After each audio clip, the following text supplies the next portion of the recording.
السلام علیکم ورحمۃ اللہ وبرکاتہ۔ عزیز طلباء، آج کا ہمارا سبق ہے ہمسایوں کے حقوق۔ ہمسایہ دراصل دو الفاظ کا مرکب ہے، ہم اور سایہ۔ اس کے لفظی معنی ہیں ایک سائے میں رہنے والے یا اکٹھے رہنے والے۔ عربی زبان میں ہمسائے کو جار کہتے ہیں، جارن، جس کے معنی بھی ہیں ساتھی، معاون، پڑوسی۔ اصطلاح دین میں ہمسائے سے مراد وہ لوگ ہیں جو آپ کے دائیں بائیں، آگے پیچھے، مستقل یا عارضی طور پر رہائش پذیر ہوں۔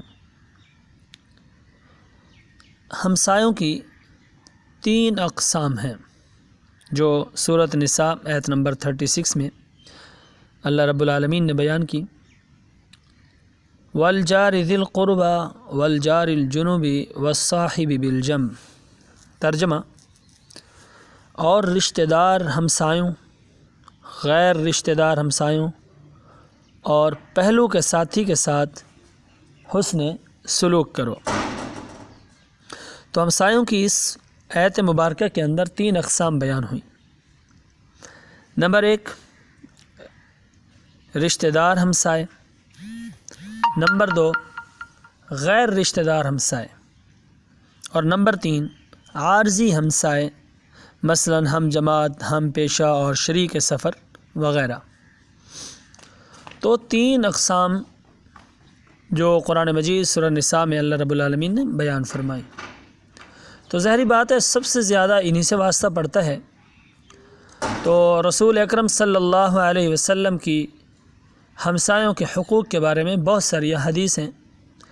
آپ دیکھیں یہاں پر ہمسایوں کے حقوق کے بارے میں متعدد حدیث روایت کی گئی ہیں، جن میں سے چند یہ ہیں، آپ کے سامنے ہیں۔ نمبر 1، اللہ کے رسول صلی اللہ علیہ وسلم نے فرمایا، وہ شخص مومن نہیں جو اپنے ہمسائے کی بھوک سے بے نیاز ہو کر شکم سیر ہو، یعنی خود تو پیٹ بھر کر کھائے اور پڑوسی کا خیال اس کو نہ ہو۔ تو آپ علیہ السلام نے فرمایا وہ مومن نہیں۔ دوسری حدیث ہے، تم میں سے افضل وہ شخص ہے جو اپنے ہمسائے کے حق میں بہتر ہو۔ کیا فرمایا؟ تم میں سے بہتر وہ شخص ہے جو اپنے ہمسائے کے حق میں بہتر ہو۔ تو اس لیے اگر پڑوسی کو مدد کی ضرورت پڑے تو اس کی مدد کرو، قرض مانگے تو قرض دو، محتاج ہو جائے تو اس کی مالی امداد کرو۔ یہ حدیث کے مفہوم ہیں جو یہاں سامنے آپ کے بیان ہو رہے ہیں۔ بیمار پڑ جائے تو علاج کراؤ، مر جائے تو جنازے کے ساتھ قبرستان تک جاؤ، اس کے بچوں کی دیکھ بھال کرو۔ اگر اسے کوئی اعزاز حاصل ہو تو اس پر مبارکباد دو۔ اگر مصیبت میں مبتلا ہو جائے تو اس سے ہمدردی کرو۔ بغیر اجازت اپنی دیوار اتنی اونچی نہ کرو کہ اس کے لیے روشنی اور ہوا رک جائے۔ کوئی میوہ یا سوغات وغیرہ لاؤ تو اسے بھی بھیجو۔ حضرت مجاہد رضی اللہ تعالیٰ عنہ فرماتے ہیں، رسول اکرم صلی اللہ علیہ وسلم پڑوسیوں کے حقوق کے بارے میں اتنی شدت سے تاکید فرماتے تھے کہ ہم سوچنے لگتے کہ شاید میراث میں بھی پڑوسیوں کا حصہ رکھ دیا جائے۔ ایک بار آپ صلی اللہ علیہ وسلم کی محفل میں ایک عورت کا ذکر آیا کہ وہ بڑی عبادت گزار اور پرہیزگار ہے، دن میں روزے رکھتی ہے، رات کو تہجد پڑھتی ہے، لیکن پڑوسیوں کو تنگ کرتی ہے۔ آپ صلی اللہ علیہ وسلم نے فرمایا وہ دوزخی ہے۔ اور ایک دوسری عورت کے بارے میں عرض کیا گیا، وہ صرف فرائض ادا کرتی ہے لیکن ہمسایوں کے حقوق کا خیال رکھتی ہے۔ حضور علیہ الصلاۃ والسلام نے فرمایا وہ جنتی ہے۔ تو اس لیے پڑوسیوں کے بہت سارے حقوق ہیں، بہت سارے حقوق۔ ان کو اپنے کسی فعل سے تنگ نہیں کرنا چاہیے۔ بعض اوقات دیوار کے ساتھ دیوار ہوتی ہے، ٹی وی کی آواز اتنی اونچی کر دیتے ہیں کہ پڑوسیوں کو اس سے تکلیف ہوتی ہے، تو یہ بھی ان کا حق ہے، ان کو تکلیف نہیں دینی چاہیے۔ آپ علیہ الصلاۃ والسلام نے فرمایا، اللہ کی قسم وہ شخص مومن نہیں اللہ کی قسم وہ شخص مومن نہیں، اللہ کی قسم وہ شخص مومن نہیں۔ صحابہ نے پوچھا کون یا رسول اللہ صلی اللہ علیہ وسلم؟ آپ نے ارشاد فرمایا جس کے شر سے اس کے پڑوسی محفوظ نہ ہوں، جس کے شر سے اس کے پڑوسی محفوظ نہ ہوں۔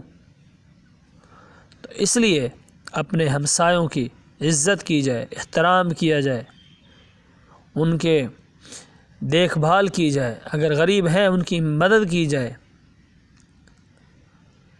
نبی اکرم صلی اللہ علیہ وسلم نے فرمایا جو شخص اللہ اور یوم آخرت پر ایمان رکھتا ہے اس کو چاہیے کہ وہ اپنے ہمسائے کی عزت کرے۔ تو اس لیے ہمسائے کو تحفے تحائف دینا، اس کے عزت اور ناموس کا خیال کرنا، یہ حق ہے، اس پڑوسی کا حق ہے ہم پر۔ اور اتنی خبر گیری کی جائے، اتنی خبر گیری کی جائے کہ آیا وہ کھانا اپنا کھا رہے ہیں؟ یہ تو نہیں ہے کہ ایک ٹائم کا کھانا ان کے پاس ہے اور دوسرے ٹائم کا نہیں ہے اور پڑوس کو پتہ بھی نہیں ہے۔